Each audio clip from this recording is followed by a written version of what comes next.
Buenas noches, mis hermanos. El Señor Todopoderoso les bendiga. Espero que hayan tenido una gran semana acompañada de la bendición, de la buena voluntad de Dios. En el día de hoy, como es costumbre, todos los viernes, vamos a una nueva clase en nuestra escuela bíblica dominical, que ya no es los domingos, pero sigue siendo dominical. Con el favor de Dios, pronto retornaremos al templo a poder vernos los rostros de forma presencial y bueno, volver a ser dominical seguramente. En esta noche espero que el Señor traiga paz, traiga tranquilidad en este momento y traiga entendimiento para poder estudiar juntos su palabra. Me permito orar. Señor Dios de la gloria, Padre de misericordia, en esta hora te damos gracias por tu amor y tu bendición. Gracias, Padre Santo, porque tú permites, Señor, estar aquí reunidos aún en la virtualidad, Señor, pero reunidos para estudiar tu palabra. Gracias por todo lo que nos has permitido aprender hasta ahora, Señor, y que sea tu Santo Espíritu guiándonos para continuar el aprendizaje. Quédate con nosotros en el nombre poderoso de tu Hijo amado. Amén. Mis hermanos, en esta hora vamos a empezar el estudio del quinto libro de la Biblia, a terminar el Pentateuco con Deuteronomio. Hacemos pues el seguimiento del orden que llevamos de los distintos libros de la Biblia, en este caso el Antiguo Testamento, y espero que las entregas anteriores hayan sido de gran bendición para sus vidas y confío en Dios que el día de hoy continuará siendo así. Entonces, para estudiar el libro, primero vamos a hacer una pequeña introducción acerca del libro, de su nombre. El título en hebreo es Devarim, que significa palabras. En griego, la Septuaginta lo llamó Deuteronomio, que se traduce como segunda ley. Pero no debemos confundir este significado. Recordemos que más bien es como la reiteración de la ley, porque no hay leyes, la ley de Dios y más nada. Es como la reiteración de la ley lo que se le quiso decir. El inicio de este libro está marcado por la llegada de los israelitas a las tierras de Moab, como dice el término del Éxodo, recorrido que había iniciado 40 años atrás, que ya sabemos cómo se dio todo para llegar hasta este punto, porque lo hemos venido estudiando. Y este es digamos, el contexto histórico que marca el inicio de este libro o de las palabras de Moisés que estudiaremos a continuación. Este es para hacernos una idea del recorrido del Éxodo, que ya lo tenemos más que claro. Y bueno, recordar que fue un recorrido de 40 años, aunque no estaba diseñado para ello. ¿Ya? Acá en este punto, que vemos por ahí más o menos por la estrellita, cerca de esa zona se encontraba en este momento el pueblo de Israel. Entonces, en Moab, frente a Jericó, comprendiendo Moisés no solamente por sus años, por lo que su cuerpo le decía, sino por el entendimiento de la palabra de Dios, que llegaba al final de sus días, decidió reunir al pueblo y dirigirse a ellos. Obviamente, esto lo puso Dios en el corazón de Moisés, ¿no? Cuando le habla al pueblo en este lugar, él evoca inicialmente todos los años que habían vivido juntos. Recordemos que Moisés fue el líder que los sacó de la esclavitud. Y recordemos que la gran mayoría o casi todo el pueblo que estaba en este momento escuchándole no habían sido los mismos adultos que habían salido de la esclavitud de Egipto, ¿no? Por el castigo que Dios había puesto sobre ellos. En este caso, los que estaban vivos eran los que durante la esclavitud eran niños o jóvenes y la gran mayoría habían nacido durante el Éxodo. Solamente quedaba Moisés, quedaba Caleb, quedaba Josué y sabíamos que a Moisés también era uno de los que no iba a ver la tierra prometida, por eso él entendía que ya llegaba al final de sus días. Entonces Moisés, como un compañero de vida de todo esto que ellos habían presenciado, de las proezas de Dios, de las dificultades, del pecado que habían cometido como pueblo, de las consecuencias, etcétera, decide dirigirse a ellos viendo el cumplimiento de la promesa de Dios delante de ellos. Para el mejor entendimiento del libro, un libro pues que no es el más extenso de la Biblia, pero sí es extenso y sí, digamos, tiene mucho contenido, no solamente por lo extenso del número de palabras, el número de capítulos, sino por el contenido que tiene. Lo dividiremos en tres, o por lo menos dividiremos en tres el discurso de Moisés, haciendo, digamos, hincapié en los tres énfasis de dicho discurso. Recordemos que esto es una visión general del libro, nosotros debemos leérnoslo. Si ya lo hemos leído, debemos volverlo a leer, volverlo a estudiar. ¿De acuerdo? Esa es la tarea y ese es el objetivo. Por lo menos en estas 2 semanas que estaremos estudiándolo, nosotros estemos leyendo el libro. Ese es el objetivo. Entonces, vamos al primer discurso. Nos basamos, digamos, la base escritural de esta clasificación o de esta división del discurso va del primer capítulo hasta el capítulo 4, su versículo 43 aproximadamente. En el primero de sus 3 discursos, Moisés le cuenta a su pueblo todas las obras que Dios había hecho desde su salida de Egipto hasta la llegada a los campos, a las tierras de Moab. Recordemos que era un viaje que estaba hecho para que durara unos días, pero que por lo que ya hemos estudiado, la desobediencia de Israel duró 40 años. Entonces, era importante que el pueblo, digamos, en vísperas de recibir la promesa de Dios de la tierra prometida, hiciera como una especie de reflexión de cuáles habían sido sus pecados hasta ese momento. Y subraya aquí Moisés, el principal pecado había sido la incredulidad, a pesar que durante todo este tiempo habían sido testigos del poder y la majestuosidad de Dios. Entonces, digamos, esta incredulidad alcanza su máxima expresión durante el fracaso de Cades Barnea. Recordemos, ya estudiamos cuando en Cades envían los espías a ver la tierra prometida y pues contrario al consejo de Dios sigue Moisés el consejo de los que estaban, digamos, acompañándole en el liderazgo del pueblo de Israel, y además de eso luego el pueblo se acobarda y en vez de ir por la tierra que Dios le había prometido que le iba a dar, decide por su misma carnalidad, por su misma incredulidad, a pesar de haber visto a Dios abrir mares, ver columnas de fuego, o sea, ver pan cayendo del cielo, a pesar de todas las cosas que habían pasado, bueno, algunas pasaron después, a pesar de todas, digamos, los milagros que había visto hasta este momento, todas las maravillas que Dios había hecho en Egipto para sacarlos de allá, ellos prefieren seguir su instinto de cobardía, su instinto de incredulidad y no tomar la tierra prometida. Entonces, cuando viene esta nueva generación a punto de entrar a esta tierra, la reflexión va enfocada dentro de todo a que no repitan los errores del pasado. Moisés hace un repaso de todo el viaje por el desierto y digamos que les resalta la fidelidad de Dios durante todo este trayecto. Dice en el versículo 7 del capítulo 2, durante estos 40 años el Señor tu Dios ha estado contigo sin que nada te haya faltado. Y en este orden de ideas resalta la fidelidad del Señor. Y la Biblia no solamente nos resalta la fidelidad de Dios con el pueblo de Israel, sino que en este mismo capítulo empieza el Señor a mostrarnos su fidelidad con respecto a su propio ser, a su propia palabra, con todos. ¿Ya? Aquí pues cuando habla de la protección a las otras naciones o algunas naciones que había dispuesto, no debía tocar el pueblo de Israel. Por ejemplo, en el capítulo 2, versículos 4 y 5, dice: dile al pueblo, cuando paséis por el territorio de vuestros hermanos, los hijos de Esaú, que habitan en Seir, ellos tendrán miedo de vosotros, pero vosotros tened mucho cuidado. No os metáis con ellos, pues no os daré de su tierra ni aun lo que cubre la planta de un pie, porque yo he dado como heredad a Esaú los montes de Seir.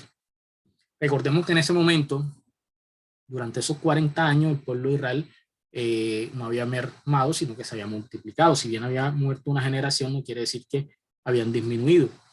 Y pues era digamos, una cantidad imponente que generaba temor delante de las personas o los pueblos que le veían, aunque valga la claridad, no es que fuera la potencia militar, porque no es que fuesen los grandes soldados, porque no lo eran.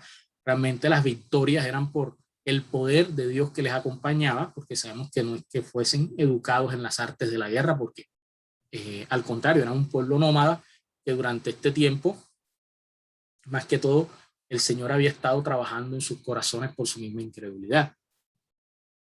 Dice posteriormente el versículo 9, entonces el Señor me dijo: no molestes a Moab ni le hagas la guerra, no te daré posesión de su tierra, porque yo he dado a Ar como heredad a los hijos de Lot. Luego dice el versículo 19, y cuando te acerques a los hijos de Amón, no les molestes ni pelees con ellos, pues no te daré posesión de la tierra de los hijos de Amón, porque a los hijos de Lot le he dado como heredad.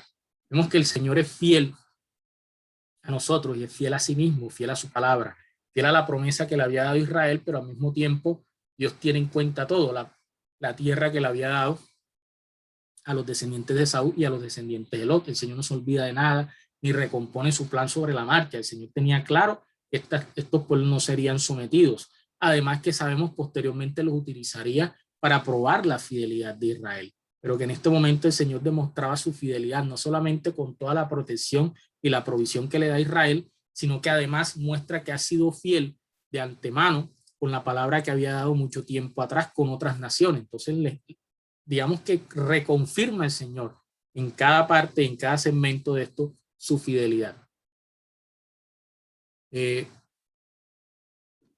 Cuando sigue, digamos, el libro, posteriormente, en el capítulo 3, vemos un pasaje que realmente nos da una valiosa lección, y es que, como les decía, Moisés hacía parte de la generación que no iba a entrar a la tierra prometida, y él lo sabía. Por eso él sabía cuando llegaron ahí que se acercaba a su final o el final de su vida. Pero aún así, Moisés no había dejado de ser amigo de Dios, ni mucho menos. Seguía siendo el que Dios había escogido para liderar a su pueblo, ¿ya? Pero el Señor había sido claro que él no entraría. Al ver Moisés el esplendor de esta tierra, me imagino al sentir su corazón compungido por todo lo que estaba pasando, por la emoción de sus hermanos de entrar a la tierra prometida, le oró a Dios. En aquel tiempo oré a Jehová y dije al Señor, Señor, discúlpeme aquí un segundito para poder leer mejor. Señor, tú has comenzado a mostrar a tu siervo tu grandeza y tu mano poderosa, porque qué Dios hay en el cielo y en la tierra que haga las obras y proezas como las tuyas. Pase yo te ruego y vea aquella tierra buena que está más allá del Jordán, aquel buen monte y el Líbano. Pero Jehová se había enojado contra mí a causa de vosotros, por lo cual no me escuchó, sino que me dijo, basta, no me hables más de este asunto. Aquí el Señor nos da una gran lección, y es que a pesar que Moisés sigue siendo su amigo y que Moisés sigue siendo el escogido para liderar su pueblo, a pesar de eso, ya el Señor había dado un dictamen con respecto al castigo por la desobediencia, y este dictamen no estaba dispuesto a cambiarlo, a pesar que Moisés había arrepentido de su desobediencia, de sus decisiones, y eso estaba más que claro, y el Señor lo había cogido nuevamente. Aún así tenía que acarrear con las consecuencias de su pecado, y eso pasa con nosotros en nuestra vida, y es como que importante, porque de pronto nosotros decimos, bueno, ese soy yo, soy Jesús de Llanón, el pobre Jesús de Llanón por allá, que no llega ni a los talones de un hombre de estos. Pero vemos que aún pasaba con Moisés. El Señor había hecho un dictamen de su justicia, y esta se mantiene porque el Señor es fiel a su propia palabra y a lo que determina. Y le tocaba a Moisés llevar aún con la consecuencia de su pecado, a pesar que ya estaba reconciliado con Dios por la falta que había cometido. Entonces, muchas veces nos pasa a nosotros también en la vida, y es bueno entender esto, que hace parte de los mismos atributos del Señor. No quiere decir que el Señor no nos haya perdonado, no quiere decir que el Señor siga bravo o molesto con nosotros. Es más, el Señor se enoja cuando Moisés le insiste, y se enoja como tú te enojas con un amigo, como alguien que te conoce, que sabe que si ya eso queda ahí, es mejor que no sigas hablando de eso, Moisés, como quien dice. Como le decía uno a otro a alguien, no, es mejor que me deje ese tema ahí, y no nos volvemos a poner bravos los dos. Entonces, Dios seguía siendo amigo de Moisés, pero aún así Moisés le tocaba llevar a cuestas la consecuencia de su pecado. En el capítulo 4, continúa la amonestación a esta nueva generación, y dice así: ahora pues, Israel, oye los estatutos y decretos que yo os enseño, para que los ejecutéis y viváis, y entréis y poseáis la tierra que el Señor, el Dios de vuestros padres, os da. No añadiréis a la palabra que yo os mando, ni disminuiréis de ella, para que guardéis los mandamientos del Señor vuestro Dios, que yo os ordeno. Recordemos que el mandamiento y la obediencia del mandamiento son dados por el Señor, por amor, más que por ego o por deseo de que le sea obedecido porque Él es Él. Aunque valga la claridad, nosotros le demos obediencia por quien Él es. El Señor realmente nos da el mandamiento porque nos ama. Entonces, le aconsejaba a Israel, a este pueblo que iba a entrar a la tierra prometida, que obedeciera su mandamiento porque le quería prosperar, le quería preservar y le quería cuidar, que no obtuviera las consecuencias que ha obtenido la generación anterior. En segundo lugar, la obediencia de Israel mostraba su agradecimiento con Dios. Sigue en el versículo 5 al 8. Es decir, la obediencia, además que la hacemos porque Dios quiere que obedezcamos el mandamiento, porque el mandamiento es bueno para nosotros y Dios lo hace con amor para nosotros, para evitarnos el mal y la consecuencia de nuestro pecado. Además de eso, una de las razones por las cuales el Señor demanda la obediencia es porque es una muestra de agradecimiento, ¿no? Una de las pocas formas como nosotros podemos mostrar el agradecimiento con Dios por habernos escogido, por habernos salvado. Y en último lugar, el consejo sobre la obediencia, sobre esta nueva generación,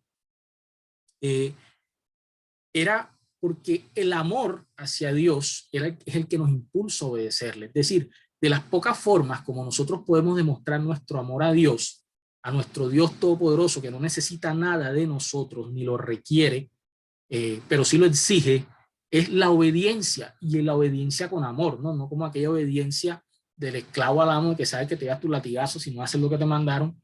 No, es la obediencia en amor, en que como tú me amaste primero, como tú me salvaste, como tú me has dado tanto, lo mínimo que yo puedo hacer por ti, que realmente no es por ti, sino es para ti, es obedecerte, ¿ya? Esa es otra, esa es, digamos, la tercera razón por la cual se demanda obediencia de este pueblo. Por cuanto él amó a tus padres, escogió a tu descendencia después de ellos y te sacó de Egipto con su presencia y su gran poder. Recordemos que el Señor había escogido a este pueblo por amor. Esa es la razón principal. Por amor, por misericordia, no por nada que hubiesen merecido.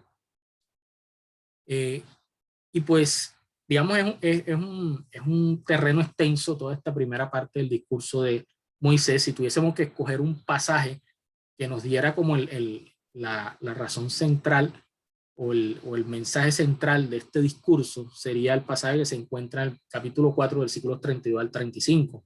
Además de venir hablando del amor de Dios y de las razones por las cuales pues, debemos obedecerle, la redundancia, la razón por la cual debemos obedecerle, aquí dice en este capítulo 4, porque pregunta ahora si en los tiempos pasados que han sido antes de ti, desde el día que creó Dios al hombre sobre la tierra, si desde un extremo del cielo al otro, se ha hecho cosa semejante a esta gran cosa o se haya oído otra como ella.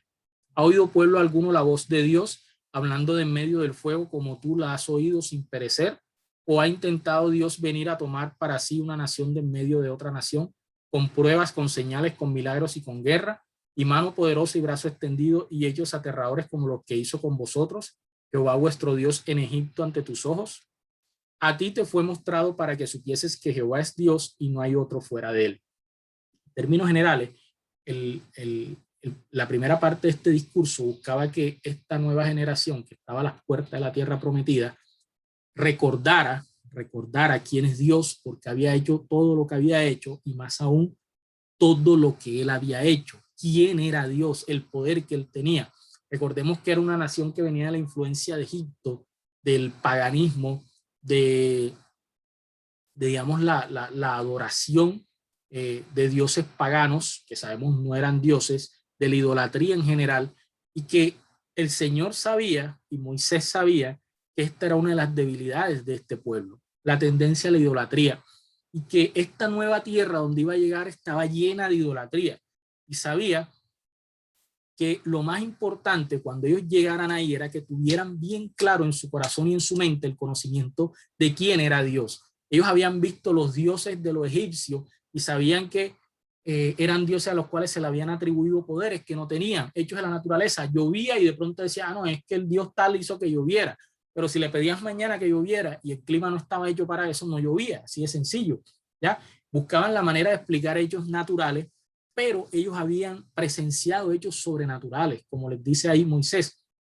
Pregunten, a ver quién les dice que se haya hecho lo que Dios ha hecho delante de ustedes. ¿Ya? Y por eso es que nosotros hoy día nos parece paisaje cuando leemos la Biblia y decimos, no, es que el pueblo tal temió a Israel porque se dio cuenta que el Dios que estaba con ellos era un Dios de verdad.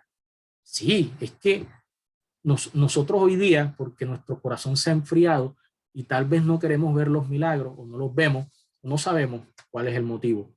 Pero cuando en aquella época, nosotros hoy le buscamos explicación a todo y ciertamente la puede llegar a tener, pero en aquella época, cuando una persona veía que llovía fuego del cielo, sabía que eso no era normal y que había un poder sobrenatural detrás de eso y sentía temor. Moisés les está recordando quién es Dios. Recuerden que este es el único y verdadero Dios. Ahora que ustedes vayan a donde se dirigen y que no hay ningún otro Dios que pueda hacer todas las proezas que el Señor hizo, que ha sido bueno con ustedes, que los ha salvado, que los ha amado, pero sobre todo que les ha demostrado, sin tener la necesidad, porque Dios no tiene la necesidad de mostrar nada, les ha demostrado delante de sus ojos y los ojos de sus padres las maravillas que ninguna otra persona ha visto. ¿Ya? Y ese era, y el objetivo de eso era que ellos mantuvieran la fidelidad que Dios les estaba exigiendo, porque para ser obedientes primero tenían que ser fieles al Dios único y verdadero que había hecho tantas maravillas delante de ellos. Mis hermanos, esta es la primera parte del discurso de Moisés en el libro de Deuteronomio. Espero que haya sido de bendición para ustedes, así como lo ha sido para mí el estudiarlo y el estar aquí con ustedes, digamos, mostrando lo que el Señor ha puesto en mi corazón. Que podamos estar juntos para el próximo viernes, espero no se pierdan la próxima entrega, para ver la segunda y la tercera parte del discurso de Moisés, en qué consiste y qué aprendizajes podemos llevar para nuestras vidas. Mis hermanos, el Señor les bendiga enormemente, que tengan un gran fin de semana. Les mando un gran abrazo desde la distancia y, como les decía al inicio, espero que pronto podamos vernos presencial. Dios les bendiga.